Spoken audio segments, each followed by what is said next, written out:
Meus amigos, meus irmãos, estamos aqui para esse mais novo podcast do Celebrarte. Vamos entrevistar uma pessoa fantástica e ela não vai deixar a gente perder o tempo. Essa pessoa vai manter a dinâmica sempre alta e nós estamos falando aqui de um convidado bastante especial para a gente, não é, pastor? Com certeza, né? O nome dele, Vitor Hugo Almeida. Meu primo. Descobri minha afiliação. Né? De sangue não, mas de Almeida, né? De Almeida. Deve ter alguma coisa no meio aí. Certeza. Primo de Almeida. Então, grande amigo, irmão em Cristo, irmão da música, né? Mestre em regência, né? E tem sido para nós uma grande alegria receber você de novo aqui, né? Na segunda edição do Celebrarte, né? Esse ano 2026. Novamente, né? É, a segunda edição pra mim também. É a segunda edição do Celebrarte e eu tô nas duas, isso é muito bom. E na terceira também, pode ter, vai ter convite lá. Eita, menino. Não prometo, não. Mas vamos conhecer um pouco melhor do Hugo aí, né? Fala um pouco da tua história, de como você começou aí tua carreira, tua vida cristã, tua vida. Gente, primeiro devolver a honra, né? É muito bom estar aqui com vocês. Você falou de manter a dinâmica pra cima, né? O tempo alto, mas eu tô doente, né? Então eu acho que vocês vão ter uma versão meio adágio aí. Agora, quanto à minha história, eu começo criança em um projeto social. Projeto social que era feito através da Infraero, no Juazeiro do Norte, né, no aeroporto. E o responsável por isso foi uma verba que veio na época do Gilberto Gil, como secretário, né, como ministro da Cultura. E aí ele mandou essa verba para algumas instituições que tinham essa ligação com o governo federal. E aí quem estava lá trabalhando no aeroporto era um seminarista, né, que hoje é o pastor lá na Bahia, o pastor Marcos Perim. Sim. Então você conheceu ele lá no Cariri? Conheci. Sim, ele estava usando um material, inclusive, que foi o missionário John Peterson. Acho que sim. Que usou. Ele, o Jafé. Isso, Alberto Jafé tinha sido professor de violino do meu professor de violino. Caramba. É. Mas o teu professor de violino não era o Marco Antônio, não? É o Marco Antônio. É o Marco Antônio. Pois o Marco Antônio foi o meu professor na faculdade. Rapaz, que coincidência aí. Foi um abraço pro Marco Antônio. Abração. Então, eu entrei no projeto social e boa parte do repertório eram hinos do cantor cristão. Talvez por isso hoje eu ainda tenho essa relação com os hinos, né, muito forte. Sempre me emociono, assim. Faz parte da história, inclusive da minha história com a música e da minha história de conversão. Porque foi através disso que eu entro para a igreja. Paralelo, eu tinha um amigo de infância que a mãe dele era amiga da minha mãe. E ele também foi aluno desse projeto. Aí essa é a fase da infância, né? 9 anos, que as pessoas estão no catecismo, né? 8, 9 anos. E minha mãe era uma péssima católica na época. Hoje ela é evangélica, né? Aí ela achou, não, ele já vai para esse tal desse clubique aí. Então, já é a mesma coisa. Jesus é Jesus. Sim. E aí eu acabei ficando, né? E aí fui discipulado pelo Marcos Perim.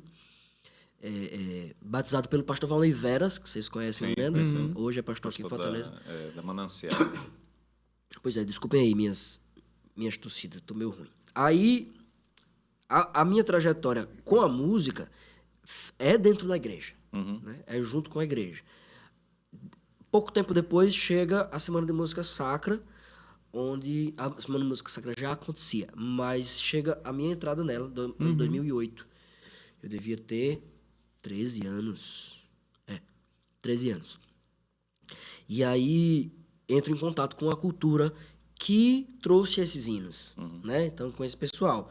Então, o pastor Estevão Lausbro estava lá, criança, adolescente também, junto com o João, que é filho do pastor Marcos Swerberg, né, da Dona Anitta. Dona Anitta, não sei se ela vai ver esse podcast, é de uma elegância que é fenomenal, né? E ela foi professora da gente, acho que a partir da minha terceira semana de música, ela foi minha professora de harmonia. E nisso eu já estou no ensino médio. Então você sabe como é que ficou minha nota em matemática. Eu passava o ano estudando harmonia estudando contraponto, estudando as coisas que ela ensinava. Eu tinha o material didático dela, que era o inário. Então, eu ficava estudando condução de vozes ali, enquanto o professor falava de álgebra e balanceamento de carbono. Entendeu? Então, não tem como. Então, era muito mais legal a música, né? Então, eu fui nessa de estudar teoria musical, essas coisas, mas sempre tocando violino, tocando violão, tocando contrabaixo, servindo a igreja dessa maneira. Você começou com violino? Comecei com violino, o projeto social era com violino. Inclusive, eu fui enganado. Eu era roqueiro, né, quando era criança. E a minha mãe disse, vai ter umas aulas de música e tudo isso. Vou tocar guitarra. 9 anos, 8 anos de idade. Vou tocar guitarra. Hoje eu não toco guitarra, então. 30 anos já. E aí, eu chego lá, vejo aquele negocinho pequenininho. Aí eu chego pra minha mãe e disse, mãe, não é guitarra esse negocinho aí. Aí ela disse assim, não, mas é porque você é pequeno, tem que você crescer primeiro. Aí eu cresci, o maior que eu peguei foi a viola, né? Eu não peguei guitarra, sei tocar violão e tudo, mas os guitarristas sabem que não é a mesma coisa. E aí me enganaram. Eu fui na adolescência dessa maneira, estudando semana de música sacra, estudo em casa, pego o repertório, estudo em casa, não tinha mais professor de violino. Depois de um tempo o Marcos Perim foi para Bahia. E aí eu fiquei sem professor de violino até a minha chegada na faculdade, que foi pouco tempo depois disso.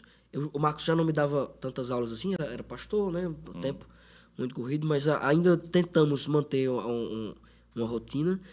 Mas aí eu entro na faculdade de música, na UFCA, e lá o meu professor de violino era o Marco Antônio. Olha, exigente. O Marco Antônio é exigente, apesar de que o curso na época era o UFC ainda, entregando a idade aí, né? Então, na época era o UFC ainda, e o curso de licenciatura da Federal do Ceará, ele não exige performance, Sim. né? Ele exige educação, né? Você se preparar para ir para uma sala de aula. Há que se discutir esse binômio. Se você vai ensinar para as crianças, para a próxima geração de músicos, por que você não é exigido de você essa performance? Mas o Marco Antônio, ele, tanto eu como o meu colega, ele viu onde a gente estava no nível e começou inclusive pelo Suzuki, né? Mas pelos Suzukis mais avançados. Aí veio com aquele Kreutzer, e aí pra gente foi uma tortura aquilo, né? Eu com 18 anos, ainda moleque, assim, muito moleque, entendi aquilo como uma tortura mesmo. Esse velho quer comigo com essa história de Kreutzer. Eu xingava ele, claro, não na cara dele, né? Mas internamente eu com o Matheus, esse meu amigo, né? A gente interagia muito, assim. Mas foi a virada para o nosso estudo de violino. Sim. Né? Hoje eu não sou um performer de violino, improviso, toco um repertório, principalmente repertório barroco, mas não sou um performer. Agora, serve muito para o que a gente tem feito, né? De repertório contemporâneo, por exemplo. Então, tem técnica suficiente, aí eu pego o romântico, já é bem mais difícil. Né? O contemporâneo exige uma certa imaginação, né? E o barroco também. Então, tem essa ligação. E da igreja que você tem que improvisar. Sim. Dentro da faculdade, a gente era obrigado a fazer algumas coisas e eu gostava. Não era obrigado sem gostar, não. Que era, por exemplo, reger na disciplina de coral. E aí lá descobri que tinha alguma desenvoltura. Não era um prodígio, mas descobri que tinha alguma desenvoltura para pensar ali ao mesmo tempo, conseguir marcar tempo e tal. E aí, num projeto de extensão da faculdade, da orquestra, eu tive acesso a um festival em Sobral. Um festival francês chama Euroorquestries, alguma coisa assim. É um festival de orquestras jovens, e a gente veio, então tinha vindo pessoal da própria França, da Espanha, né, da Croácia, uns jovens de várias nacionalidades, em anos diferentes. Mas no primeiro veio um maestro espanhol, maestro Ángel. Eu não vou esquecer esse cara, porque ele me incentivou para isso. Depois do curso, eu perguntei para ele assim, olha, com quantos anos você tinha quando decidiu que ia ser regente, né? Ele contou a história de que quando chegou pro pai dele, ele tinha 19 anos, que era a idade que eu tinha, e disse pro pai dele que queria ser maestro. E se os pais já não gostam quando você diz que vai ser músico, quanto mais maestro. Porque é uma vaga só, numa orquestra de 80, que já não cabe todos os violinistas, quanto mais todos os maestros. Então, mas o pai dele tinha dito para ele, faz assim, faz o melhor que você puder. E aí você vai ser o maestro que você conseguir. Aí ele virou para mim e disse a mesma coisa. Então eu te digo, faz o melhor que você puder. Se você quer ser maestro, você vai fazer. E aí, isso foi muito marcante, assim, sabe? Um incentivo. Ele não tinha me visto reger nada, então não posso dizer que ele viu em mim uma possibilidade. Ele só foi cortês, né? Mas eu tava fazendo isso. Tava regendo ali devagarzinho e tudo. Né? Então, foi desse jeito. Acabei conseguindo depois o intercâmbio. Esse intercâmbio é mais uma virada de chave. Eu morei na Romênia por 1 ano e fui aluno de um aluno do Celibidache. Então era um senhor já de 84 anos, Deus o tenha, que foi muito marcante, assim. Para mim, as nossas aulas eram em italiano, porque as outras opções de idioma que ele falava, nenhuma era compatível comigo. Sim. E o italiano arranha ainda? Eu não arranho, não. Eu assisti Terra Nostra quando Vá criança. bem, né? Era o... Eu sabia falar capisco, capite. Era só isso. Só que o outro idioma era francês. Aí pior, aí. Aí é muito longe. Não tinha nem novela pra Não tinha acompanhar, novela pra acompanhar em francês, entendeu? Aí alemão e romeno. Ixi. Bah, não ia dar certo, entendeu? Eu disse, não, fala em italiano aí, fala devagarzinho. Aí tinha um espanhol lá, que a gente se comunicava, eu em português, ele em espanhol vagarosamente, e ele falava romeno. Então a gente conseguia se comunicar, e quando eu precisava falar alguma coisa pro professor, esse cara fazia a tradução. Eu espero que ele tenha feito as traduções corretas, até hoje eu não sei. Eu espero que ele tenha sido honesto comigo. Mas aí o professor falava em italiano devagarzinho, e é realmente muito próximo. Quando você vai acostumando, é realmente muito parecido, né? Não tem muito aquele som gutural do francês, você consegue se comunicar. Mas eu levei uma pedrada dele lá, porque ele disse que com la destra se bate e com la sinistra se conduce. Não se bate. Sim. Se bate, se conduce. La sinistra. Tu sabia que sinistra era esquerda? Eu não sabia. Aí, como eu não sabia o que era sinistra, a destra foi pro espaço. Eu não liguei as duas coisas. Ele repetiu umas 3 vezes isso e eu fazendo a regência espelhada. Sim. Ele se indignou. Escola sinistra, não se bate, porcaria. Chegou minha... E aí eu não levei essa... Aí ele viu meu olhar, né, assustado. Aí ele se levantou com toda a artrose que ele tinha. Pegou na minha mão e disse, sinistra, destra, capite. Capisco. Agora eu capisco. Agora eu capisco. Não, beleza. Aí ele sentou e aí eu acertei. Né? O estudo na Europa do Leste é muito intenso. E foi muito legal estar perto deles, assim. Ver que a música lá... Não é um país rico, tá? Não foi na Alemanha, não foi na Suíça. É um país realmente, assim... É igual ao latino-americano, só que na Europa. Não é nem euro lá. Então, é um país economicamente desvalorizado, que tem outros problemas que não os nossos, mas que tem problemas econômicos tais qual o Brasil, mas que eles vivem a arte no cotidiano, como pessoas normais. Então, você vai ver no mesmo ônibus que vai para a fábrica da cidade, vai o músico para o ensaio da orquestra, o músico para o ensaio da ópera. Isso, para mim, mudou minha vida. Ver que o músico e o padeiro são o mesmo tipo de gente, entendeu? Não é um sacerdócio. O artista não é um sacerdote. Ele é um trabalhador normal. Isso foi fabuloso, assim. Fabuloso. Volto pro Brasil e aí quero reger. Né? Quero reger e montamos um coro e uma big band. Tivemos experiência lá com coral. Eu digo que tivemos porque eu fui com uns amigos, né? Foi mais 2. Aquele meu amigo de infância foi também. E um outro que eu conheci na faculdade, que é meu amigo até hoje. E aí eles... um para composição, um para estudar mais violino, e eu para regência. Quando eu voltei, eu quis colocar em prática aquilo. Então, música barroca eu tive acesso, música contemporânea eu tinha feito. O que me levou para a Romênia, inclusive, foi a música contemporânea, porque eu tinha estreado o Jó, do Lounsborough, né? e o Com Profunda Riqueza não era estreia, mas eu fiz numa igreja católica que tem lá no Cariri, em Barbalha, que tem um órgão de tubos. Sim. E aí o Estevão pergunta, cara, tem um órgão de tubo aí? Olha. O Estevão, que tava aqui ontem. Tem um órgão de tubo aí, Estevão, no Cariri, Estevão. Tá maluco? Aí disse, mas deixa eu ver. Ó, isso é o Espírito Santo falando, né? Deixa eu ver. Aí fui atrás e tinha esse órgão lá, tava parado. Eu fui, falei com o padre, aí pedi para olhar o órgão, tinha uns defeitos lá, Então, esse concerto, com coro, orquestra, órgão, foi o que acordou os professores para me ajudar nesse processo do intercâmbio. Então, quando eu volto, eu tô com um bocado de coisa para fazer. E aí gravação, vídeo, um bocado de coisas legais assim, né? Concerto de Big Band, concerto de coral. A gente foi até Teresina com esse coral, de tudo. Daí eu fui pro mestrado, no meio da pandemia. Aí Tu foi na época da pandemia. Eu ia para os Estados Unidos. Que legal essa história.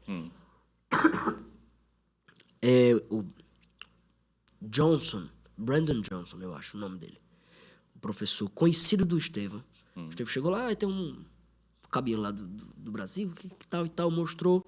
Entramos em contato, conversamos. Então, dá para eu trabalhar aí? Dá. Eu não sei o quanto isso ia dar certo. Mas eu tava certo de que ia. Sim. Aí veio a pandemia. Interessante. Aí eu cheguei, doutor Johnson, e aí? Como é que vai ser, né, com a pandemia? Ele, não, cancela tudo, a gente não sabe nem se vive. E aí não posso nem te dizer nada. Aí nessa eu pensei em fazer um repertório para tocar em cruzeiro, não sei o quê. Aí acabei passando no mestrado no Rio Grande do Norte. Aí terminei agora em 2022 o mestrado. E aí, de lá para cá, estamos aí fazendo essas... O mestrado coisas. Em regência, né? O mestrado foi em regência, com ênfase na música contemporânea.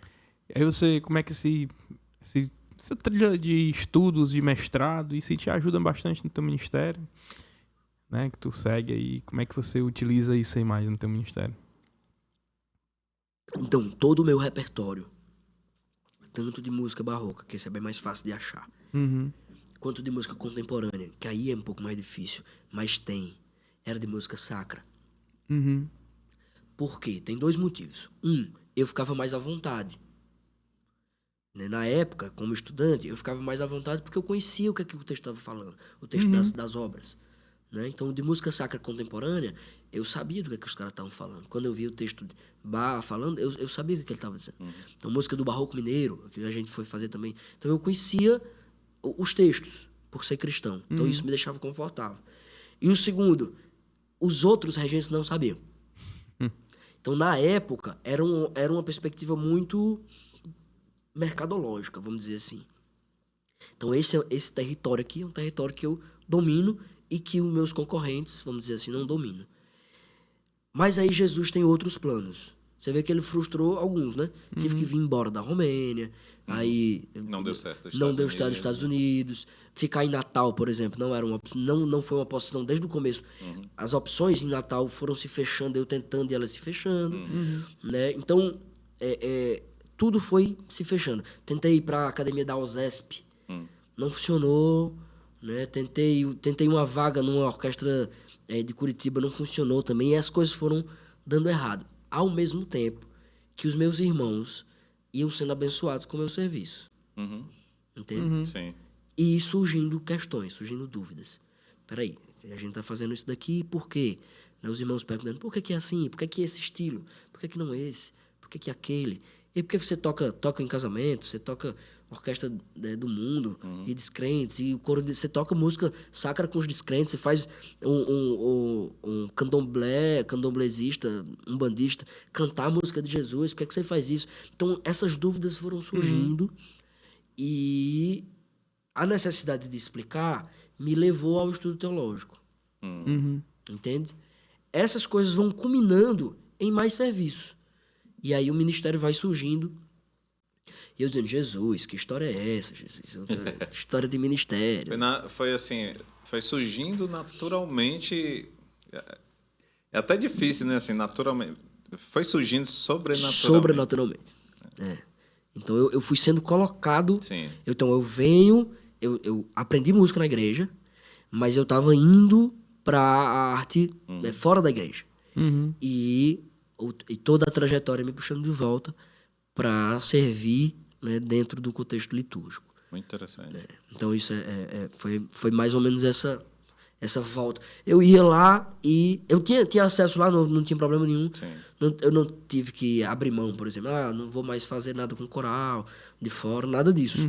Mas, assim, a linha do tempo, né, foi me colocando em um território mais litúrgico, né, com os meus irmãos, né, meus irmãos da fé, dentro de casa, tentando mostrar para eles, gente, tem mais coisa, tá? A gente pode fazer mais.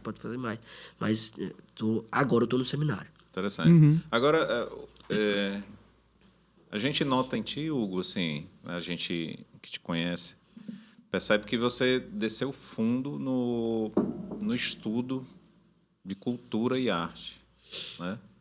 E assim, quando foi que isso começou, né? Assim, não sei se foi durante esse processo, assim, você vê. Eu sei que os maestros, ou quem pensa, né, em seguir a carreira de maestro, tem essa tendência de, eu quero pesquisar a obra, quero saber de onde é que ela veio. Então, ele vai acabar mexendo com isso, né? Mas a gente nota, assim, que tu aprofundou bastante essa área, né? Quando foi que começou, né, essa inclinação? Poxa, quero estudar isso aqui de cultura, de arte, né? Como é que se deu isso aí? Então, começa quando, para estudar para reger, eu me dou com as obras sacras e vejo, e aí isso infelizmente, mas eu vejo discursos e pregações sobre música da parte de, às vezes, músicos, maus músicos ou não músicos, mas que, por terem um diploma de teologia e tudo, falam de música para leigos. E aí eles estavam tratando de coisas, por exemplo, da relação de Bach com a igreja e de Bach com a música, tentando trazer, tá vendo o que Bach fazia? A gente tem que fazer do mesmo jeito. Aí eu disse, justo, tem que fazer do mesmo jeito, mas não é o mesmo repertório. Então, quando a gente estuda a obra de Bach, a gente sabe que ele coletou do cancioneiro popular, porque essa era uma prática feita pelo Lutero, incentivada pelo Lutero, para que as pessoas cantassem. Então, não só a melodia própria, o Se Essa Rua Fosse Minha, da Alemanha, do século XVI, e ele coloca uma letra cristã. Não é só isso. Pega esse estilo, porque esse estilo de canção que as crianças cantam, que as pessoas cantam nas rodas, nas tavernas, enquanto, no caso deles, tomam uma cerveja com os amigos, esse estilo está no ouvido deles. Então, foi isso que Bach fez. Então, não foi... Faz um bocado de contraponto aí, então você tem que fazer um bocado de contraponto. Ou faz tríades maiores e menores, e é isso que Bach fez. Não é isso. O trabalho... Então, vendo esses discursos, eu me senti amarrado. Então, eu preciso mostrar para as pessoas isso. Problema, quem é você? Entendeu? Então, gente, não é isso que ele está falando. Tá, Vitor Hugo, e você é quem? Porque ele é pastor. Entende? Ele é pastor. Então, se ele está falando, e você, para falar contra, tem que saber quem você é. Então, assim, eu comecei a entrar nessa história. É claro, o pastor da minha igreja é um cara com a cabeça, né, é um pastor mesmo na minha vida, pastoreia a minha vida. É um cara, um amigo próximo, né, que cuida mesmo de mim, um estudioso das escrituras e de o que circula as escrituras, que é a teologia. Então, o pastor Carlos Alberto é um pastor sensacional, um teólogo muito bom, né? E ele me incentivou nesse processo. Aí ele me disse, cara, tem um camarada que falou sobre isso, chamado Francis Schaeffer. E tem um brasileiro que faz um trabalho igual ao do Francis Schaeffer, chama Guilherme Carvalho. Aí vê as coisas desse cara. Aí eu conheci um outro cara, chamado Huck Mack. E aí o Huck Mack me leva pro Doiven. E aí, vendo uma outra palestra, eu vi um cara falar de cosmovisão e Kuyper. Então, aí eu me deparo com uma cena que fala sobre cultura. Eu digo, opa, não tô só.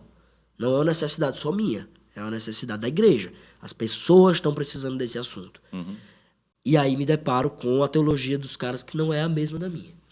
Né? E assim, são crentes, são cristãos, né? Servos de Deus, mas eles abrem o contato do cristão com a cultura de uma perspectiva de transformação cultural para a chegada do Messias, a segunda vinda de Cristo. Então eles querem preparar o caminho, né? Aplanar o caminho, né? Para que o Messias volte. A gente não crê desse jeito. A gente é até um pouco pessimista, né?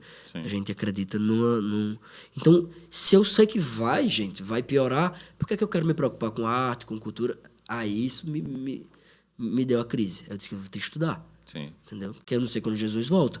Eu vou só deixar piorar, vou ficar aqui guardado aqui dentro, tocando, sabe, só as coisinhas que eu gosto. Porque eu gosto, gente, eu gosto de hino. Entendeu? Não sou muito fã de gospel, mas de hino eu gosto. Então podia entrar numa comunidade que canta ali o inário todo e ser feliz para sempre. Entendeu? Então, e aí? É isso que a gente vai fazer? Então, essa crise me levou a dar uma estudada nessa área, né? No campo das artes, em relação ao cristão, pensando que o mundo tende a piorar, né? Até a volta de Cristo. E o mundo vai piorar tanto, por que não levar a beleza da palavra, a beleza de Cristo, né? Por meio da arte. E assim, nesses dias, né, assim, inclusive isso veio à tona, assim, já tinha vindo à tona da vez passada, né? Você tinha falado muito sobre o Makoto Fujimura, né? Sim. Que inclusive comecei a ler ele, né? Das nossas conversas, comecei a conhecer mais do trabalho dele e foi assim fascinante, sabe? Entrar em contato com isso, né? Hoje você falou também. A gente conversou sobre isso na mesa redonda, né? E aí ele traz aquela ideia, né? Você mencionou aquela questão de ser o jardineiro, né? De cultivar o jardim, de cultivar a cultura, né? E aí ele também enfatiza, né, que a gente não devia estar nessa visão de guerra cultural, né? Mas de cuidado cultural. Sim. Né? Como é que isso tem influenciado assim, a tua vida no ministério? Né? A gente nota que isso é bem presente, né, nas tuas palestras, nas conversas, né? E eu fiquei curioso, assim, como é que o Hugo pensa nisso aplicado no trabalho dele, né? No trabalho da igreja? Né? Hoje o meu trabalho é convencer as pessoas. Hoje eu estou nesse estágio, né? Temos um projeto de voltar com o coral, né? Com a Big Band e isso já está encabeçado. Só falta eu voltar para o Juazeiro e a gente voltar a estudar. E aí entrar nos ambientes culturais, então festivais do Sesc, né? E mostrar para as pessoas arte boa, arte bonita, né? E dar para as pessoas esse cuidado. Esse é um primeiro ponto. Esse é o jeito mais simples, eu acho, apesar da dificuldade do contato com esse ambiente cultural brasileiro. Né? Não é a mesma coisa que o Makoto Fujimura passa nos Estados Unidos. Não é. Então, eles têm dificuldades financeiras diferentes das nossas, né? Porque eles não têm um aparato estatal forte como o nosso para financiamento, ao mesmo tempo que as pessoas doam com mais facilidade para os projetos. E a gente fica tentando lutar com grandes artistas que já estão na máquina. Né? Então, e o financiamento é algo importante nesse sentido. Então, veja, esse é o primeiro ponto. Convencer as pessoas de que nós estamos nesse trabalho, né? Nesse trabalho de cuidado, de mostrar para o mundo, então ir para a praça tocar. Quem sabe, olha como é conservador isso. Ir para as praças, tocar 4 pessoas ou 8 pessoas, cantar os arranjos que já estão no inário. Entende? Então, quem está na praça vai, no lugar de ouvir só conversas e barulhos, ouvir música de qualidade, né? Ouvir a música agradável. Né? Você tem outras formas de fazer isso. Você pode levar o grupo de louvor da igreja. Isso eu estou levando os crentes lá, né? Para mostrar para as pessoas e as pessoas se sentirem próximas, né, de quem cuida delas, né, culturalmente, cuida delas artisticamente. Sim. Mas tem a forma que eu iniciei falando, de nos infiltrar, no bom sentido, nos aparelhos estatais de cultura, nas empresas que possam ajudar nesse processo, e a produção criativa. Eu acho que esse é o ponto primordial. E é o que mais dificulta a minha vida, porque eu não sou compositor. Né? Eu ainda não destravei esse cadeado para ser coach, né? Para ter uma linguagem coach. Eu não destravei esse cadeado ainda. Eu faço arranjo, né? Consigo pensar os instrumentos bem. Penso em melodias separadas da melodia principal, mas ainda não consegui colocar uma letra, por exemplo. Ou estruturar uma música instrumental. Então, a parte criativa me atrapalha um pouco. Mas eu sei que tem irmãos que fazem isso muito bem. Vocês tiveram aqui a Águida, tiveram aqui o Stephen, eu citei aqui o Kemuel, que morou comigo lá na Romênia, um grande amigo. Então são pessoas extremamente criativas e que vão poder criar coisas. Aí entra o próximo passo, que é se livrar da exclusividade. Não se livrar do repertório, mas da exclusividade do tema gospel. Por que isso é importante? Porque os crentes precisam entender que vivem no mesmo mundo que os outros. E como é que nós lidamos com a árvore, por exemplo? A gente precisa apontar para as pessoas que abraçam a árvore e dão um bom dia pro sol, que a gente fica mangando deles, né? Chega... conheci o limoeiro. Tem um vídeo desse, né? Deu muito prazer, limoeiro. O pessoal conversando com a árvore, não sei o quê. Eu sei que tem um bocado de crente pai de planta aí, que fica conversando com as plantas. Eu sei que tem. Você não me engana. Você não me engana. Pai de planta é novidade. Porque o pai de pet, pelo menos o cachorro olha pra ti e balança o rabo, né? Da planta? É um absurdo. Não, tem que ser absurdo isso. Então, qual é a nossa relação com as plantas?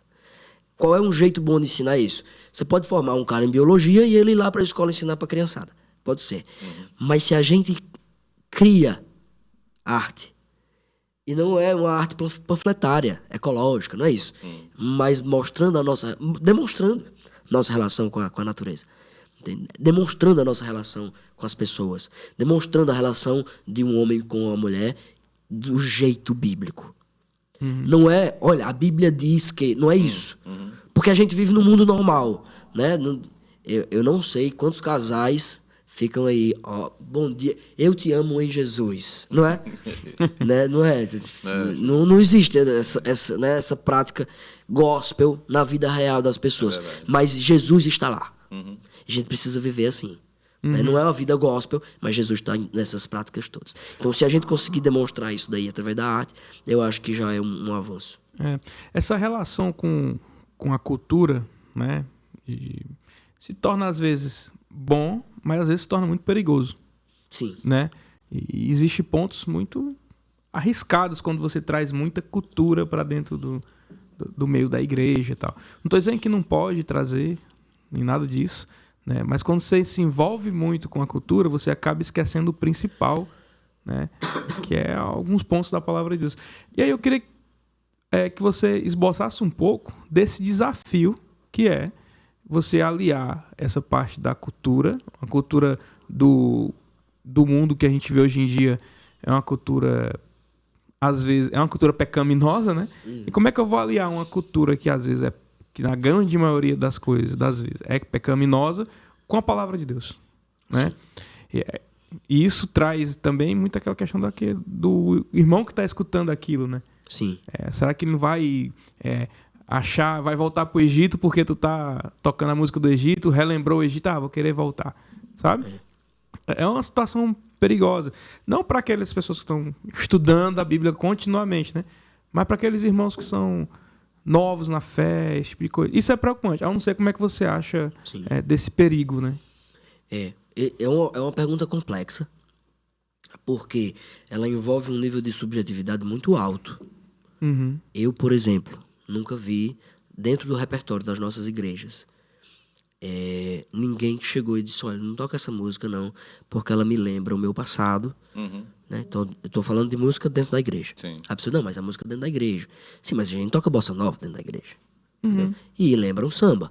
E o cara nunca foi pra roda de samba. Entende? Tem música que a gente toca meio baião.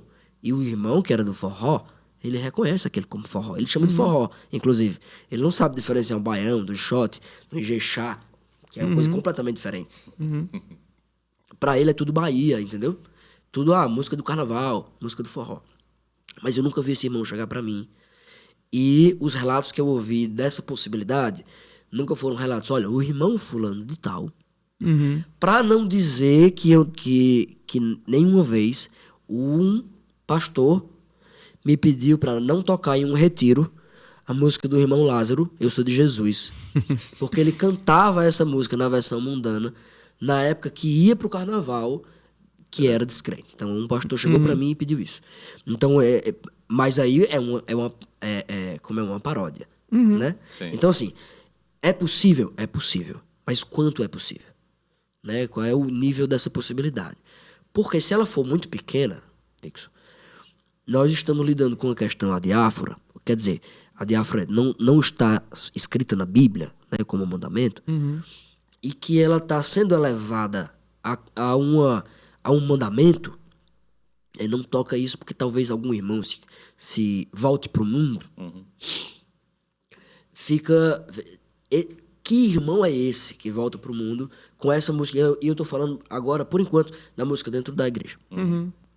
Quando nós falamos de um crente se envolvendo com a cultura, eu tô falando de um crente que se envolve em um ambiente onde está variadas pessoas, independente do credo. Entende? Nesse lugar, precisa ter a presença dos crentes. Entende? Inclusive para dizer, olha, isso daqui tá errado. E a gente tá falando de um ponto ético, um ponto moral. Né? Não estamos falando da questão estética. Quando é que a ética toca a estética nesse caso? Essa é a pergunta de 1 milhão. Mas há que ver como a cultura local, né, onde esse cristão está inserido, relaciona um comportamento com aquela estética. O exemplo mais escrachado que a gente pode trazer é o funk. Então, o funk, para os morros cariocas, está intimamente ligado com a questão ética, com a questão moral. Então, ele está ali. Aí você diz assim, não, mas e o forró não está aqui? Então, não está, porque o forró está presente na Assembleia de Deus já há muito tempo. Entende? Então, essa relação precisa ser trabalhada. Só para eu completar essa resposta, para não deixar uma ponta solta, que devo me preocupar com o irmão fraco? Devo. É bíblico. Tenho que me preocupar com o irmão fraco. Qual é a nossa grande briga hoje? Principalmente nós que estamos querendo abrir esse olhar, né? É descobrir quem é o fraco e quem é o legalista. E isso precisa ser estabelecido. E a bandeira atual, que ninguém levantou ainda, mas eu tô tentando faz tempo e o pessoal só me dando rabisaca, o legalista não é o fraco, ele é um desviado. Então o cara que tá tentando controlar os irmãos da igreja, ele não faz isso porque não pode, não faz isso porque talvez alguém peque, não faz isso porque talvez faça mal no futuro. O cara que faz isso, ele é um desviado, ele é tão danoso quanto um adúltero. Então, foi assim que Paulo tratou. Com esse cara tu nem senta, foi o que Paulo disse. Nem senta com esse cara. Nós não temos tratado ele assim. Então, o irmão fraco, sim. Quem é o irmão fraco? A gente vai ver se o cara tá com a consciência sendo forçada e tudo, aí você vai trabalhar individualmente. O legalista não é esse. E aquela questão que você até citou aí da presença do crente no meio da cultura, né? Quando tu tava falando isso, eu tava pensando nas escolas, né? Que tinha aquela cartilhazinha lá e tal, que foram os professores crentes que foram lá e bateram na tecla dizendo que tal, né? Que aquilo era errado, tal, né?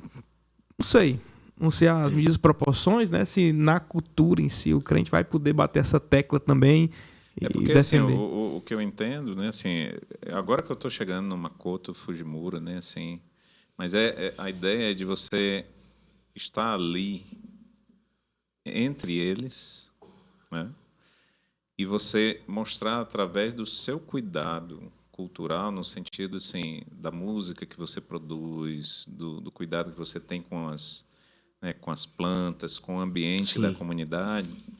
Dessa forma, você mostrar uma forma bíblica de se viver. É. E isso, assim, de não somente a gente pensar, poxa, eu tenho que montar um palco na praça e dizer, né, venha crer em Cristo. Não né? é isso. Não é isso. É através desse testemunho, do seu cuidado, das pessoas verem, poxa, aquele cara tem algo diferente, eu quero saber o que é aquilo. Por que que ele cuida, né, das coisas dessa forma, né? Esse testemunho, inclusive, eu acho que eu mencionei, né, falei sobre Bach, né? Por exemplo, quando eu fui para a cadeira de contraponto na universidade, a minha professora, rapaz, era fascinada por Bach, né? Ela diz, olha, parece que esse homem entendia de acústica, porque ele escrevia a nota aqui e a nota para, mas parece que ele pensou, poxa, essa nota vai estar soando no ouvido do cara e eu posso jogar essa nota aqui. Ó. Ela parou, mas ele entende. Né? Como se Bach percebesse a relação desses sons. Aí ela falou isso com fascínio. Sim. Eu acho que a ideia de cuidado cultural é isso. A Bach cuidou da música dele de uma forma tão bela Sim. que virou um testemunho fortíssimo para pessoas que não querem nada com Deus. É verdade. Né? Tem uma outra relação. Acho que por nós sermos batistas, acaba que a gente fica com essa do testemunho, e eu acho que isso é importante. Sim. Importante não, eu acho que isso é imprescindível. Sim. Né? Então, dar testemunho, principalmente para a nossa teologia, é importante, é parte principal da nossa atuação, né, como missão da igreja e tudo. Só que há algo no Evangelho Sim. que é assim, você busca primeiro o reino de Deus e todas as coisas lhe serão acrescentadas. A gente precisa definir o que é o reino de Deus, porque há muitos grupos, principalmente do evangelho social, que ele está buscando todas as outras coisas que iriam ser acrescentadas, né? E esqueceu, dizendo, esse é o reino de Deus.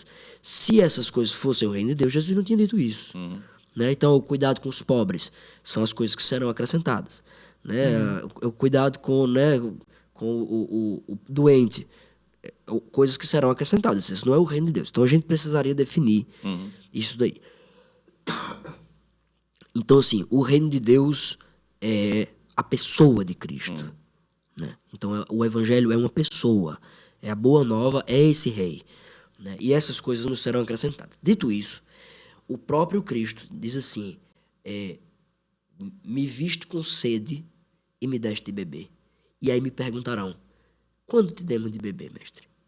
E ele disse, quando você deu de beber a esses pequeninos. O cuidado cultural que o Fujimura acrescenta as pessoas estão com sede de arte. Estão com fome de beleza. Entende? A gente precisa ver onde é essa fome. Qual é a parte de beleza que está faltando para esse pessoal.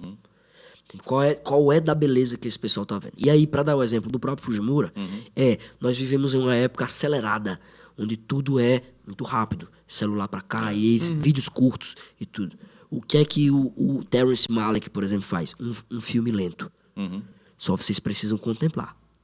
O que é que o Makoto Fujimura faz? Uma arte pré-abstrata, assim, que você precisa parar, saber o contexto dela, ficar olhando, ter a experiência das camadas de cor. Aí, o que é que... Cara, mas ninguém vai ver. Peraí. Ninguém não. Tem quem veja. E quem vê vai estar em uma experiência que não é a do celular.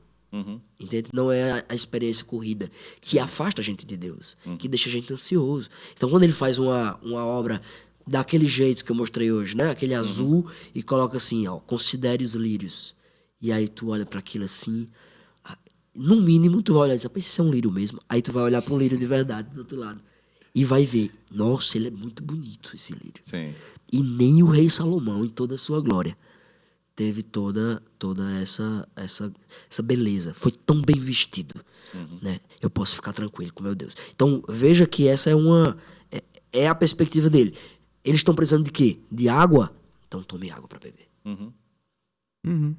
É verdade. É isso que a gente pensando assim, quando Jesus vinha, né, conversava com as pessoas, ele olhava isso de uma maneira muito profunda, né?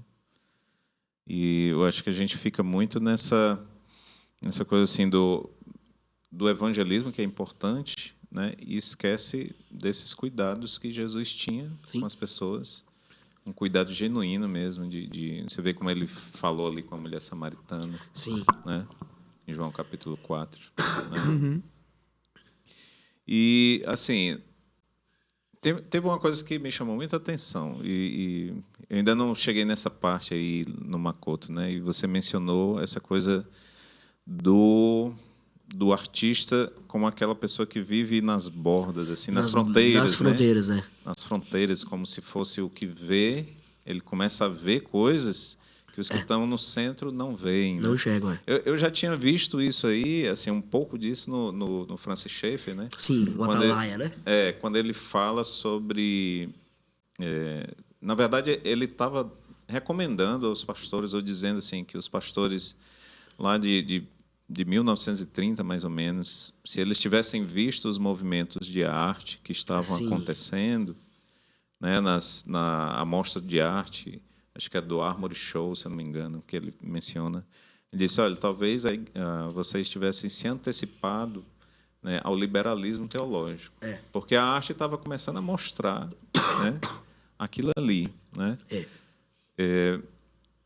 Tu acha, assim, Vitor, que hoje, né, as pessoas nas igrejas, né, despertaram para essa coisa assim, de olhar para o artista como esse atalaia, de apoiar ele, né? Que a gente, às vezes, quando chega assim nas bordas e vê essas coisas, às vezes você diz, né, para quem está no centro, e a pessoa, não estou vendo, e fica... Sim. Não, isso aí é bobagem, né? Como ele não vê, quem está no centro não vê, né, que esse cara está, né? Então, assim, tu acha que a igreja está começando a compreender isso? Tu acha que em que ponto está isso, né? Assim, de ver o artista como esse cara que vive, né, nas fronteiras, que enxerga lá, né? A pergunta é difícil, né, para nós. É complicada, porque assim, as pessoas da igreja é muita gente, né? Então, talvez alguém esteja, aí vai nos ouvir dizer, ei, eu tô, né? Não diga que ninguém não tá, né? Sim. Então, sendo generalista, eu imagino que não. E aí tem o jeito mais superficial de pensar isso, que é o artista estar conectado às tendências. E aí ele pode te avisar antes dessas tendências. Por exemplo, parede preta. Né? Então, é uma tendência... que até pouco foi muita discussão sobre isso, né? O pessoal falando. E aí o pessoal diz, pode ou não pode? Eu digo, gente, pode, mas é feio. Faz o que você pinta com a parede da cor que você quiser. Mas, sinceramente, você tá lá numa igreja, né? Uma coisa... Aí, só que na época, quando é que ela ganha... ela já existia, mas quando é que ela ganha proeminência? Ela ganha essa grande coisa, temos que pintar de preto e tal, pandemia. Por causa de quê? Por causa da transmissão. Olha, nossa parede é escura aqui. Só começou a ver, né? Então, era melhor de ver pela câmera, né? Aí, não, e aí, maestro, não sei o quê, já vai pintar tua parede de preto. Eu digo, então, o pessoal tá segurando tanto tempo aqui na igreja para pintar essa parede de preto, que já vai ficar branca. Já tá branca. Estados Unidos, que é quem inventa essas marmotas, me perdoe. Já pintou de branco. Já pintou de branco. Entendeu? Já tem igreja brasileira que no lugar do batismo tem uma tatuagem. E a parede é de branco e todo mundo vai de bege. Entende? Porque é a cor que... Sabe? Que é a Pantone, acho que é Pantone, que é quem decide qual é a cor do ano. Não sei como é que eles pensam nisso. Mas eles decidem a cor do ano, inclusive desse ano é a cor cappuccino, que é marrom. Vocês podiam só dizer marrom, né? Agora Tá na paleta do ano, né? Inclusive, eu tô na paleta do ano, muito obrigado. Pantone. Então, veja, os artistas já disseram, gente, a importância da igreja local é o local. Então você vai deixar desconfortável ou escuro ou, sei lá, hipnótico para as pessoas do local por causa de uma transmissão. Entendeu? Eu brigo com o pessoal da mídia lá da igreja, né? Porque eles ligam aqueles refletores na minha cara, assim, né? Aí eu toco na posição do violoncelo, do outro lado. Com o violino e eu fico meio de costa, né? Já chega assim, cara, tu é um violinista, tu tem que ficar igual o Spala. Deus me livre com aquela luz na minha cara. Fico nada, meu violino é ligado no som mesmo. Eu vou direto. Então, assim, esse é o nível mais básico. Nós estamos por dentro de tendências que as pessoas não estão só recebendo. Então, o que é que essa pessoa recebeu? Um videozinho no Reels, ou no TikTok, ou no Shorts do YouTube. E aí ele, olha que legal, essa parede é preta. Agora não, agora ela é branca. Agora o formato de anfiteatro. Sim. Quantos anos aqui a Cristo é Vida não é formato de anfiteatro, entendeu? 20 anos isso. E os caras agora descobriram o anfiteatro como sendo a mais nova novidade arquitetônica da igreja. Gente, nós que trabalhamos com arte, estamos ligados nessas tendências. Então esse é o nível mais básico. Num nível um pouco mais profundo, seria notar essas rachaduras na cultura. E poder promover arte que fizesse isso ser reconectado. Por exemplo, falamos hoje sobre o problema da autenticidade. Que é, hoje, a epidemia americana é uma droga chamada K9, que é mais forte que o crack, é uma sintética. E solidão. São essas duas drogas que assolam os Estados Unidos hoje. Solidão é a epidemia mais preocupante dos Estados Unidos hoje, está junto de drogas pesadíssimas. Porque essa solidão aumenta níveis de todos os problemas de saúde. Os artistas têm o trabalho de antever isso acontecer e promover obras que reúnam as pessoas. No lugar de ficar mandando videozinho, tocando violão pro pessoal assistir em casa. Não, gente.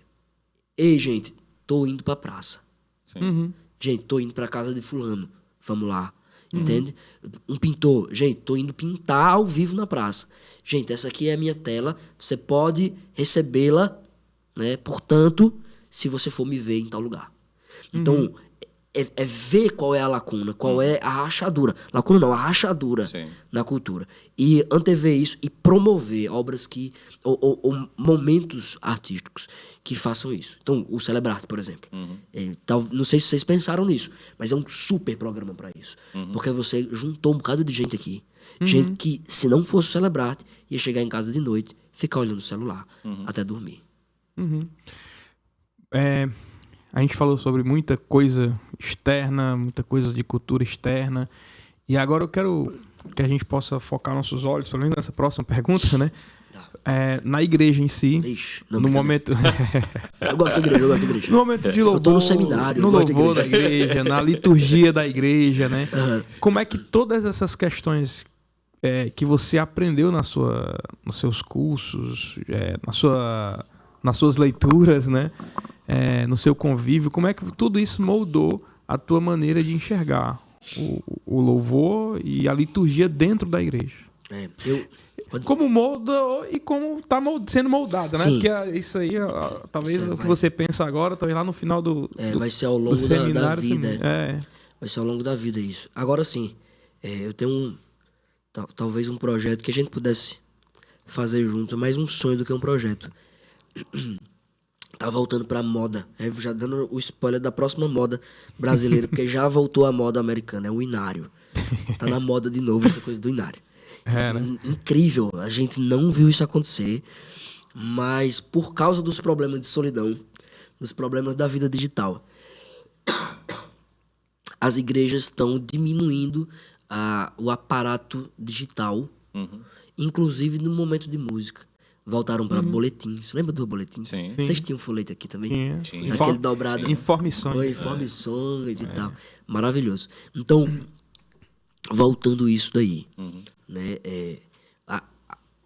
Os pastores, né? A prática pastoral tá tentando forçar, eu acho que não de uma maneira errada, mas de uma maneira boa. Tentando insistir, a palavra melhor. Insistir nas visitas domiciliares. Eu não sei se aconteceu aqui, mas em lugares mais urbanos do Cariri, né? E tenho certeza que daqui de Fortaleza também, né? No Alto Centro, né? Aldeota, Barra de Fátima, esses lugares, né? Onde as pessoas só saem na rua para ir para trabalhar e voltar. Aqui eu vejo que é um ambiente urbano que as pessoas ainda andam, né? Eu vejo. As visitas pastorais diminuíram muito. Dito isso, esse território esse estudo da cultura externa me mostra que eu tenho que tomar algumas decisões estéticas para dentro da igreja. Entende? Ou pelo menos tentar mostrar isso. Então, o retorno a uma música congregacional de fato. E não de que as pessoas cantam junto com o grupo de louvor. Entende? Não é para voltar pro regente. Lembra do regente, né? Sim, que ficava. Não é isso. Até porque boa parte desses regentes não sabiam nem reger, né? A gente até brincava, tinha uns que ficavam fazendo assim, Só né? balançar o, É, só não balançar tinha, o braço. tinha até piadas bem pesadas, mas parece que tem Parkinson, né? Coisas assim, o pessoal falava com os irmãos da igreja. Não pode fazer esse tipo de piada. Aí, veja que não é isso que a gente está propondo. É decisões estéticas, porque isso envolve tom da música, envolve arquitetura e design de interiores, iluminação da igreja, estrutura de sentar, né? De assento da igreja. Então, eu quero dar o crédito dessa reflexão que foi da minha irmã. Ela disse que a minha ghostwriter, às vezes ela diz umas coisas e eu fico usando como se fosse minha. Mas que eu esqueço de dar o crédito. Essa do banco é dela, né? Eu não estou dizendo que deve ser assim, mas que é um despertar que ela teve e que eu acho que vale a pena a gente pelo menos refletir. O banco, aqueles bancos duros, horrorosos, meu Deus, como é desconfortável, eles sempre cabiam mais uma pessoa. É verdade. Eles Aproximava. tinham um modelo que a pessoa, ao negar um espaço, ela estava mais errada do que a pessoa que queria um espaço. As cadeiras confortáveis, não. Elas são individuais. E a pessoa que quiser me dar um espacinho aí, ela é inconveniente. Então, essa relação é como nós lidamos com isso dentro da igreja. E isso é uma decisão estética. Interessante, né? Porque é uma decisão por um móvel. Entende? E um móvel... gente, isso não está na Bíblia. É uma questão diáfora, claramente.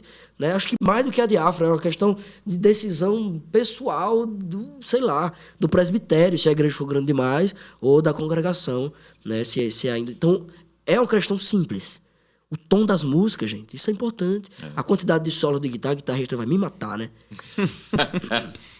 A quantidade de solos de guitarra para a sua congregação. Eu não estou dizendo que mais ou menos. É para a sua congregação. Como é que ela responde a isso? Nessa atitude de união, de comunidade. Por que eu estou reforçando a comunidade? Porque esse é o problema. Entendeu? Vão te chamar de guitarrista frustrado, viu? Porque não é verdade. tocar guitarra. Meu Deus, é mesmo. Inclusive, Talvez seja isso. esses bancos, eles também tinham... Geralmente tinha atrás, né? Assim, eu fui a algumas igrejas que tinha aquela parte de trás e tinha um inário... O inário da igreja, né? O inário da igreja ficava lá, né? Para quem chegasse para o culto, Verdade. vai cantar o hino tal. Aí tá lá o inário, né? É verdade. Tinha Bíblia, né? Aquelas Sim. Bíblias Cara, baratinhas. é interessante essa questão desses aparatos tecnológicos que a gente está usando hoje, né? Porque, às vezes, até a Bíblia a gente não leva mais, né? Porque tem com ela no celular lá. Verdade. E é colocado lá, ó. E ainda é projetado. Projetado. Né?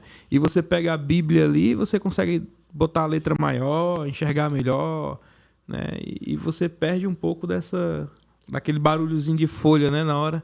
Que é lindo, né? E com ela lá, tu não precisa daquele inconveniente do irmão que não trouxe a Bíblia. Você mostrar, você Tem compartilhar, que compartilhar. com a Bíblia. Olha que absurdo. Tu compartilhar a palavra de Deus com teu irmão. Ou com um visitante que chegou. Tu projeta lá, ele não chega nem perto de ti. Entendeu? Ele não precisa nem te agradecer por nada. Entendeu? Tu não fez nada. Tá tudo... O serviço da igreja já prestou tudo. E é muito interessante essa questão desse relacionamento, né?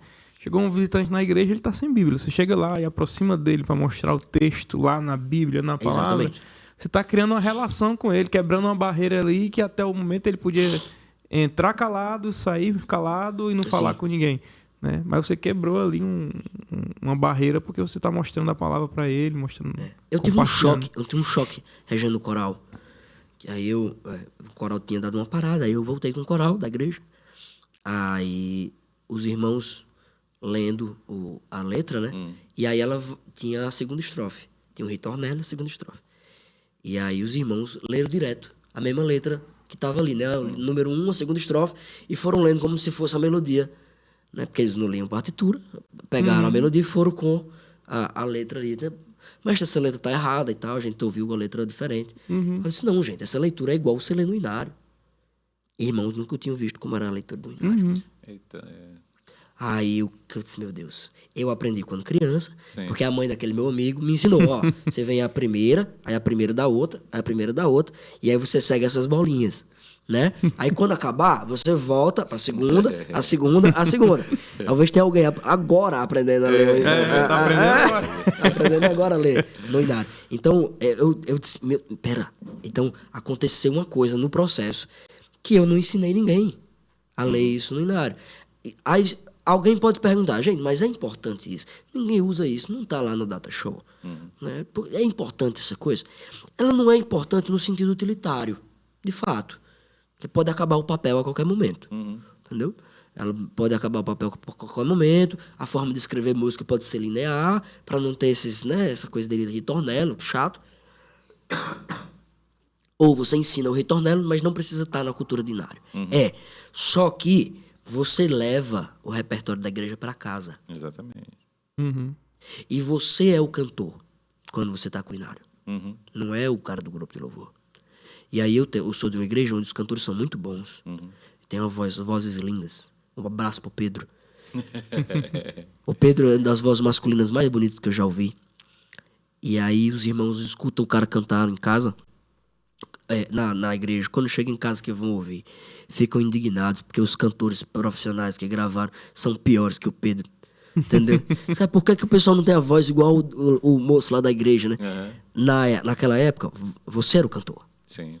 Você cantava com o Pedro, entendeu? O Pedro tinha um momento que a gente ia ouvir ele cantar, mas antes disso a gente cantava junto. Então essas são decisões estéticas que, vendo a cultura, a gente vê que são lacunas que dentro da igreja a gente precisa resolver. Não pode ser a cultura eclesiástica, não pode ser uma cultura individualista. Não tem como. Ô, gente, como é que a gente é igreja e é individualista? Mas a gente deixou isso acontecer, entendeu? Quer um exemplo mercadológico disso? O HCC não vingou por causa da época que ele veio. Então a Convenção Batista se juntou, fez uma comissão, um super trabalho, um trabalho lindo, com música brasileira, com músicas clássicas do repertório protestante, com leituras em conjunto, com textos bíblicos no próprio inário, né, trechos de texto bíblico que combinavam com as canções. Então é um super trabalho. Só que ele vem nos anos 90. E aí você tem as gravadoras explodindo, Adhemar de Campos, que é maravilhoso, não quero, né, não tô criticando o trabalho do Adhemar de Campos, mas as pessoas, ele não está no inário. Sim. Entende? E aí Você tem Guilherme Quer lá, né? você tem Guilherme Quer lá, entendeu? No inário. E o que é fantástico, né? Mas o Adhemar não tava. E as pessoas estavam ouvindo o quê? A música pentecostal. Mais uma vez, não quero desmerecer o trabalho dos pentecostais, não é isso. Eles são nossos irmãos, né? Principalmente o Adhemar, que é da Assembleia de Deus e tudo, são irmãos nossos e que fizeram o trabalho deles. E até hoje, as Assembleias de Deus cantam a harpa dentro dos cultos. Sim. Né? E a gente, verdade. a gente que parou de usar o cantor cristão e os inários. Então os caras fizeram a gravadora e não param de usar a harpa oficialmente. Então não estou criticando eles. Na Criticando verdade, o se nosso você trabalho. olhar, praticamente as gravadoras, a maioria das gravadoras que a gente vê no cenário evangélico são Sim. pentecostais, né? E no final dos anos 90, a explosão do Diante do Trono. Sim. E aí o nosso formato de grupo de louvor hoje é por causa do Diante do Trono. Pessoal enfileiradinho, atrás do púlpito, com 3 pessoas. Veja os vídeos do Diante do Trono, DVD do Diante do Trono, do começo dos anos 2000. Então, isso aconteceu diante dos nossos olhos. Vamos falar de futuro. Meu Deus. Vamos falar Eu preciso de futuro. uma xícara de café. Dar uma olhada na borra de café e conseguir. É porque aqui você estava ministrando aqui uma oficina de regência para as crianças, né? Então, assim, se a gente for falar de futuro, a gente vai falar das crianças, né? E com essa importância de despertar nelas esse desejo pela música, esse desejo musical, né? O que a gente tentou fazer lá, o que a gente tenta fazer aqui, né, diariamente, e o que a gente tentou também trazendo você lá para fazer essa oficina de regência. O que é que você achou dessa oficina, de participar, e qual você... É muito massa. Assim, são 2 coisas. A primeira, a gente vai morrer. Aham. Entendeu? Ah, mas Jesus vai voltar. Mas você não sabe quando. Você vai, a certeza que você tem, como o próprio Jesus disse, né? Você só sabe disso, só sabe que vai morrer. Porque ele disse que nem os anjos sabem. Só o Pai sabe quando ele volta. Então, a gente não sabe. Então, nós precisamos garantir que a igreja tenha músicos, artistas, né, servos de Deus que estejam ativos. Então, essa é a primeira importância. A segunda coisa que eu acho que é importante de lembrar é que, assim como os velhos, as crianças são membros de nossas igrejas hoje. E elas fazem música hoje. Então, assim, mas ela toca ali aquelas pouquinhas notas, ainda aquele arranhadinho. É esse o jeito que ela faz música mesmo. E ela faz isso hoje. Então, eu acho que a nossa relação com o fazer musical delas, assim como o ensino teológico, o ensino do evangelho, as doutrinas, ela precisa ser uma relação atual com elas. Porque a gente também não sabe quando elas morrem. Entende? É duro isso, mas a gente também não sabe. Nós queremos que eu morra antes deles, mas a gente não sabe. Então essa relação da gente hoje, com elas hoje, né, trabalhando música, trabalhando o evangelho, compartilhando as verdades, né, da Bíblia com elas, as belezas da criação de Deus, né, a contrição pelos pecados, a redenção em Cristo Jesus, a esperança pela nova criação. Isso precisa acontecer hoje, porque elas são membros das nossas igrejas hoje. A gente perde um pouco dessa noção porque nós não somos pedobatistas. Né? Então nós acreditamos numa membresia atrelada ao batismo, isso é verdade, eu creio nisso também.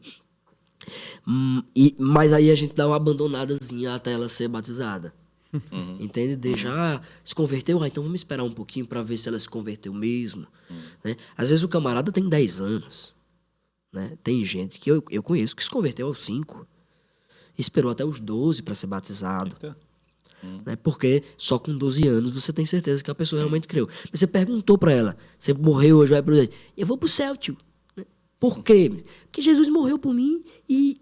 Aí o cara diz o evangelho todinho pra ti, aos 5 anos de idade, tu desconfia do crente, entendeu?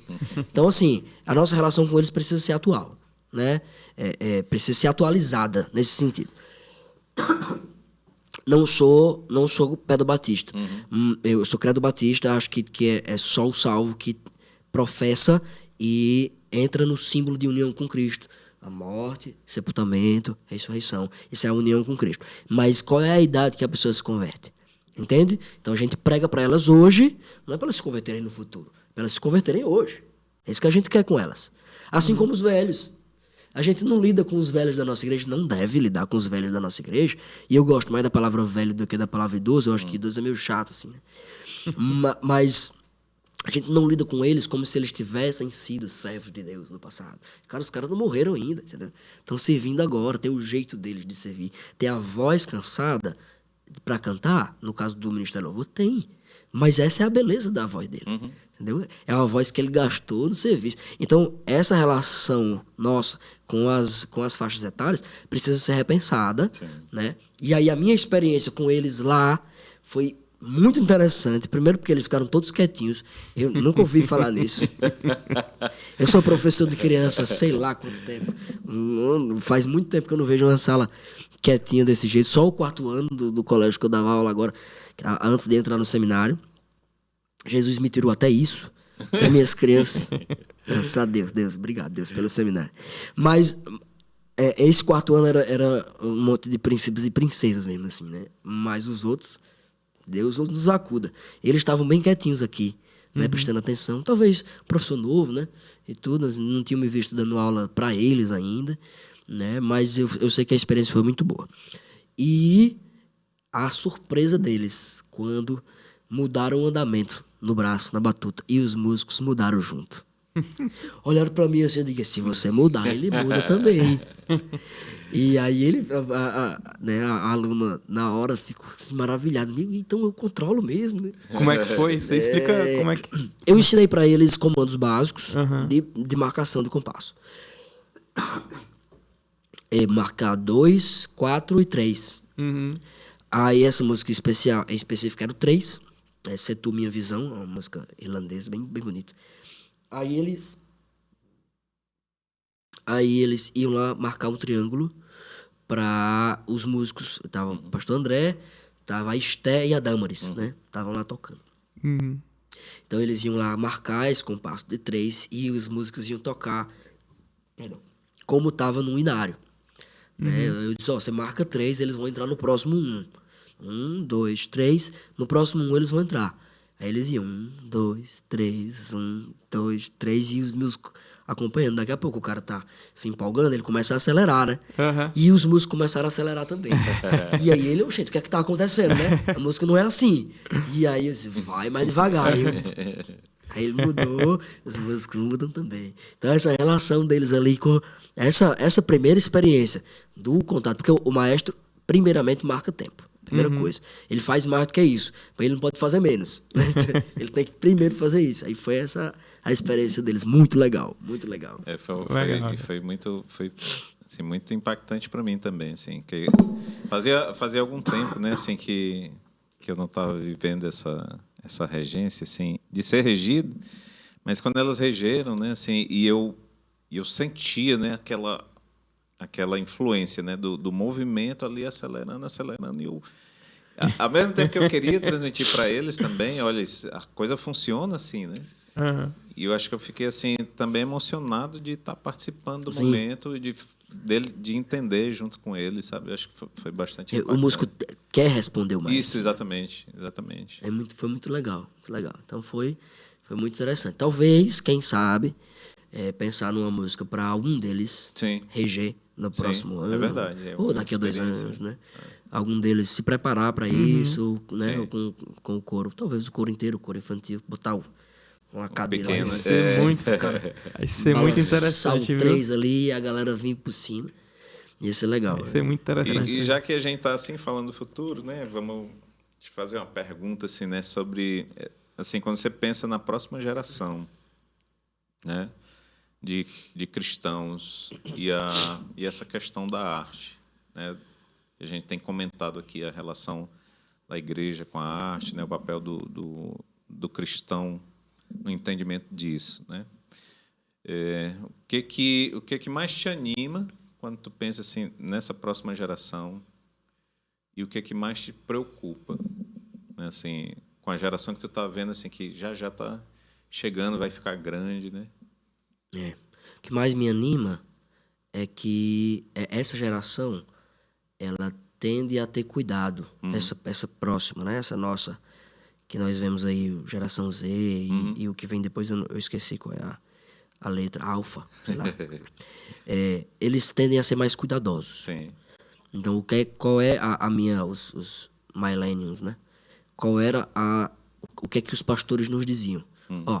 Para de beber, para de fumar, não sai pra gandaia, não vai pra festa, não vai pra farra, cuidado, não fica homem com mulher sozinho, era aquele cuidado e as músicas eram mesmo, os jovens só querem saber de Oba-Oba, só querem saber de Thales Roberto e de Kleber Lucas e tal, né? Então eles eram muito preocupados conosco, né? É verdade. A preocupação dos pastores atualmente, e são os mesmos pastores, isso é muito engraçado. Só que com menos cabelo e com cabelo mais branco.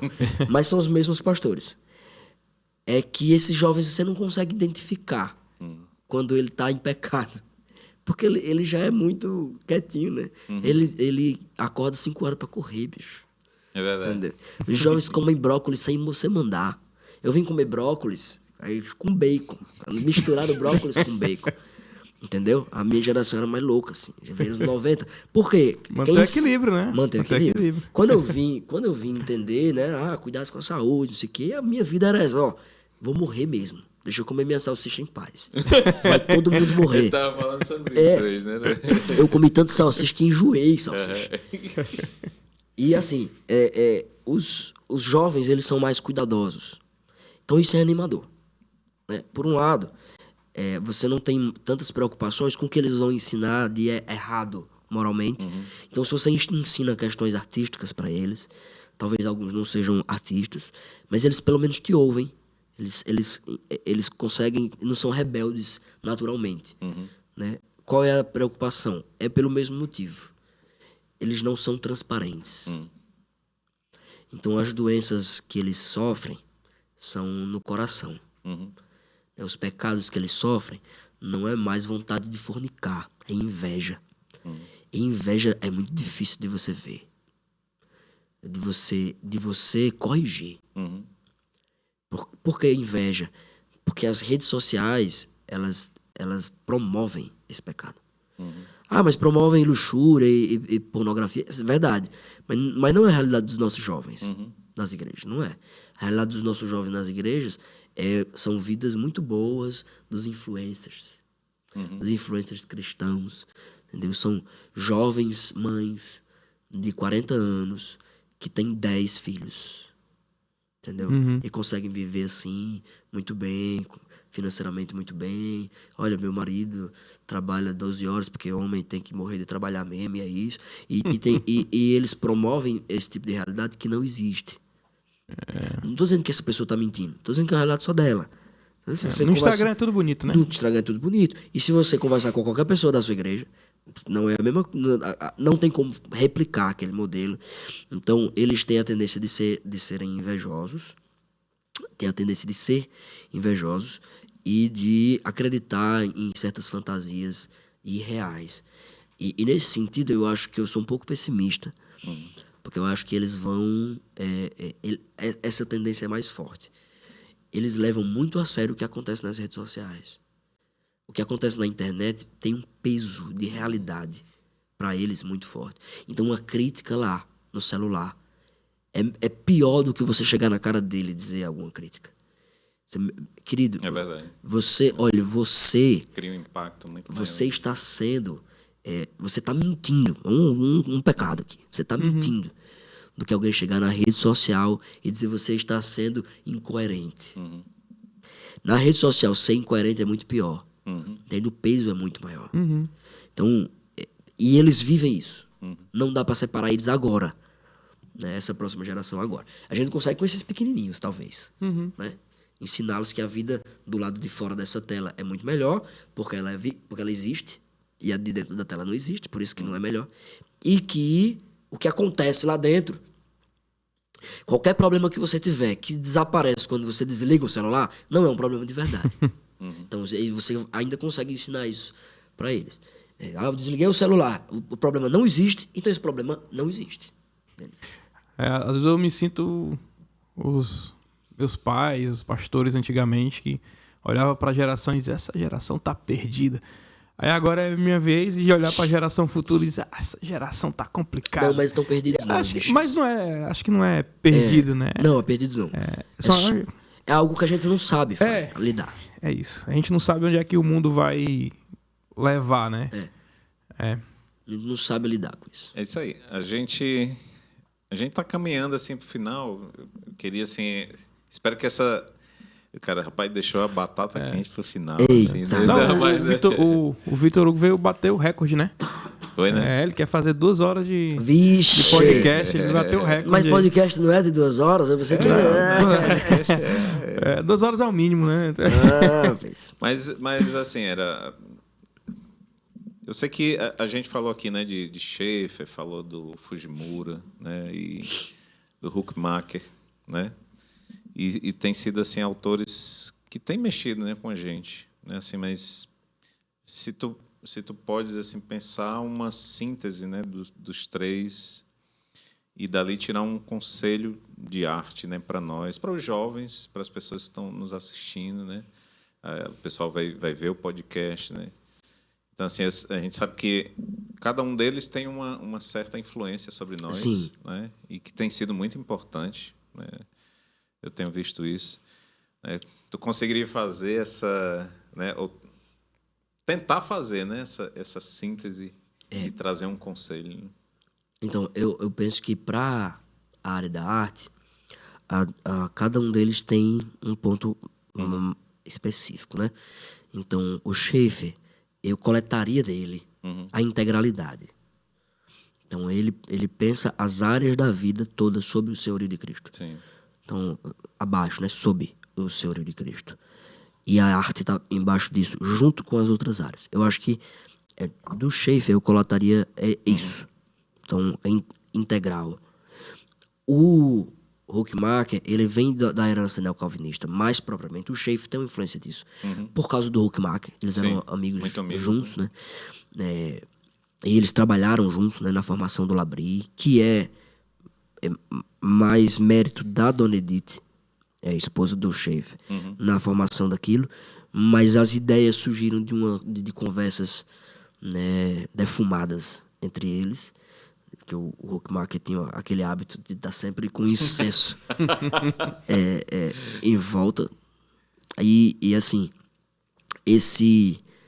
o Huckmacher, estando numa tradição neocalvinista, ele tem uma visão mais focada da arte. De tratar a arte como arte.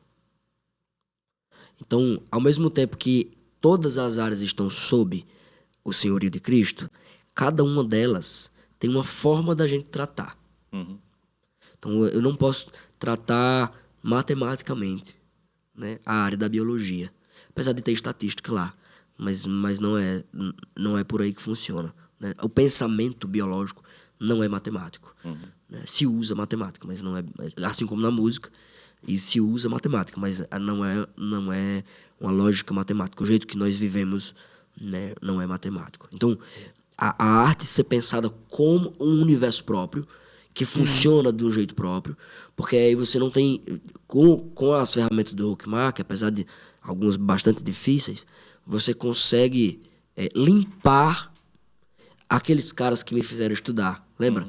De que eles, né, começavam a falar da perspectiva teológica, mas aí metiam uma história dogmática e, através dos dogmas, pensavam a arte.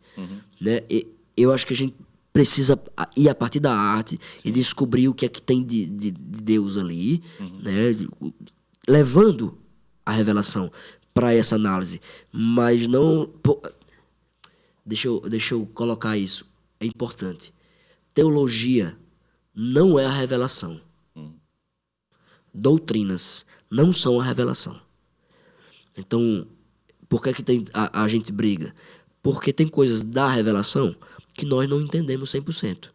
Então, a gente, baseado em estudos sérios, chegamos a uma conclusão. Outros grupos, em um estudo sério, outra conclusão. Essas conclusões formam dogmas, que são as próximas conclusões. Esses dogmas não podem ser usados para interferir outras áreas. A teologia precisa ser analisada como ciência, precisa ser analisada a partir das escrituras. A arte também, entende? Sim. E a teologia vai influenciar, não tem como não influenciar, mas ela não pode ser a minha lente não pode ser a teologia. Tem que ser a minha visão do reino junto com as categorias próprias da arte. E o Huckmacher faz isso bem, faz essa distinção bem. O Fujimura, ele é o cara do como. Eu acho que o método do Fujimura para lidar com arte dentro do ambiente artístico, ele é mais apropriado do que o do Huckmacher. Em que sentido?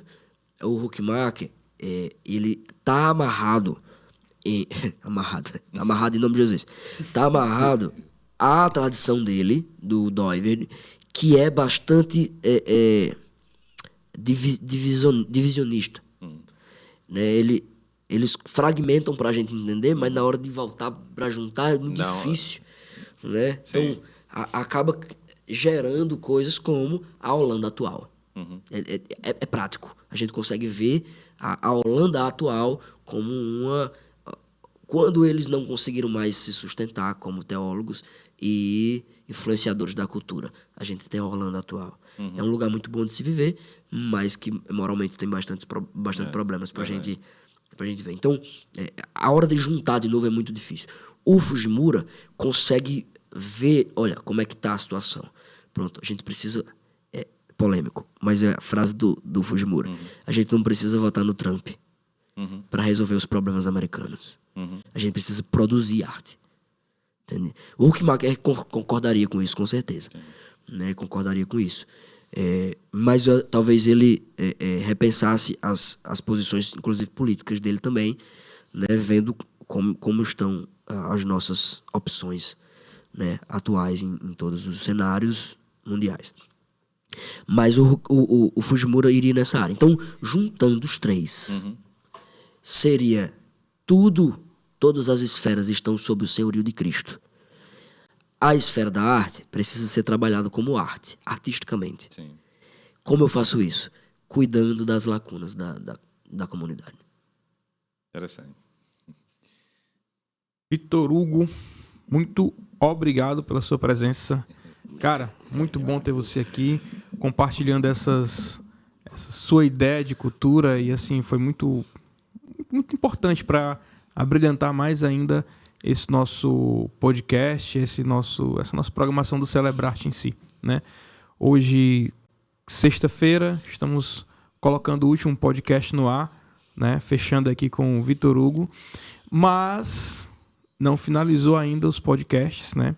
Se tiver 5 comentários, se esse vídeo tiver 10 curtidas, estou botando para baixo, viu? Né? Vamos ter uma conservação de frutos aí, né? Vamos ter uma conservação de frutos, chamar algumas pessoas que participaram do Celebrarte para a gente estar entrevistando também, né? Para entender mais essas pessoas, principalmente os professores que deram aula aí também, né? Mas Pastor? graças a Deus eles têm sido bem assistidos, né? Os podcasts têm Coisa boa. Tem, surpreendido, sim, as pessoas. Ainda é um formato vencedor ainda, né? É. Acho que pra ficar. Eu tenho assistido umas 7 vezes para ver se dá 7 views, né? Vou fazer 100 conta de e-mail para curtir 100 vezes também. 100 vezes, Não, tô brincando, né? Mas assim, eu acho que tem sido bem... Realmente tem sido bem aceito, sabe, pastor? Aquele nosso primeiro que a gente gravou já teve 500 visualizações, Olha né? só. Então, assim, e fora que como são longos, eu acho que da partida os próximos vão estar assistindo ainda, Sim. né? E eu vejo que pode ser realmente uma nossa tendência aí de tentar continuar, né? É importante levar esse material de cultura, de arte, de música para dentro das igrejas, começar a falar muito mais sobre isso também, Sim. mas sem fugir da palavra de Deus, sem fugir da doutrina, né? Que isso é que nos fortalece, né? Levando também essa nossa esperança aí de digno é o Cordeiro, né? Esperança da volta de Cristo, né? Onde todos os problemas vão ser resolvidos, né? Onde todas as nossas dúvidas serão tiradas. Né? Que vontade desse. Né? Então a gente pode concluir dizendo Maranata, né? Maranata. Pastor André tem...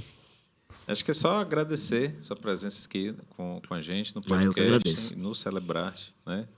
A gente está orando para que tanto o Celebrarte seja uma bênção, mas que Deus continue abençoando nossas vidas também depois do Celebrarte. Sim. Né? A gente tenha muitos frutos bons, né? E a gente possa se reencontrar aqui nessa terra e depois, né, a gente vai viver a eternidade aí desfrutando do próprio Senhor, né, falando para nós sobre arte, né? Então, É isso aí. É isso aí. Terminamos então a parte 1 com o Vitor Hugo. 1 de 10, né? Talvez a gente com certeza vai trazer o Vitor mais vezes aqui para a gente tratar sobre outros assuntos, né? Muito obrigado pela presença. Obrigado, pastor Rodolfo. Obrigado, Vinícius. Obrigado, Luciana, presente aqui hoje, né? E Deus abençoe a todos. Valeu, gente. Valeu. Obrigado, pastor. Valeu.